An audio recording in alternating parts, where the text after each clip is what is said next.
ಎಲ್ಲರಿಗೂ ನಮಸ್ಕಾರಗಳು. ಮತ್ತೊಮ್ಮೆ ಕಾಗವಾಡ.inಗೆ ಎಲ್ಲರಿಗೂ ಹಾರ್ದಿಕ ಸ್ವಾಗತ. ನಾವು ಇವತ್ತು ನಮ್ಮ ಗೆಳೆಯರ ಜೊತೆ ಒಂದು ಪುರಾತನ ದತ್ತ ಮಂದಿರದ ಬಗ್ಗೆ ಚರ್ಚಿಸಲು ಬಂದಿದ್ದೇವೆ. ಈಗಾಗಲೇ ತಿಳಿದಿರುವ ಹಾಗೆ ಸುಮಾರು 1776ರಲ್ಲಿ ಈ ಮಂದಿರದ ಜೀರ್ಣೋದ್ಧಾರ ಆಗಿದೆ. ಅಂದರೆ ನೀವು ವಿಚಾರ ಮಾಡಿ ಈ ಮಂದಿರವು ಎಷ್ಟು ಪುರಾತನವಾಗಿದೆ ಅಂತ. ಈಗಾಗಲೇ 70%ಕ್ಕಿಂತ ಅಧಿಕವಾಗಿ ಇದರ ಎಲ್ಲ ಕೆಲಸ ಮುಗಿದಿದೆ. ಇನ್ನು ಕೇವಲ 30% ಕೆಲಸ ಉಳಿದಿದೆ. ಇದರ ಕಂಪ್ಲೀಟ್ ಮಾಹಿತಿಯನ್ನು ತಿಳಿದವನ ಈ ಮಂದಿರದ ಬಗ್ಗೆ ಒಂದು ಕೆಲಸ ಮಾಡುತ್ತಿರುವಂತಹ ಶಿವಪ್ರಸಾದ್ ಹಿರೇಮಠ ಅವರ ಜೊತೆಗೆ.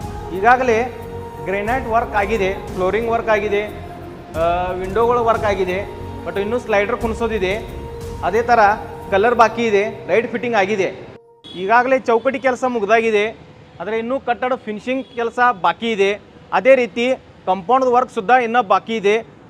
ಈಗ ನೀವು ನೋಡ್ಬೋದು, ಅರ್ಧ ಪಿವಿಂಗ್ ಬ್ಲಾಕ್ ಕೆಲಸ ಆಗಿದೆ, ಇನ್ನೂ ಬಹಳಷ್ಟು ಪಿವಿಂಗ್ ಬ್ಲಾಕ್ ಕೆಲಸ ವರ್ಕ್ ಬಾಕಿ ಇದೆ.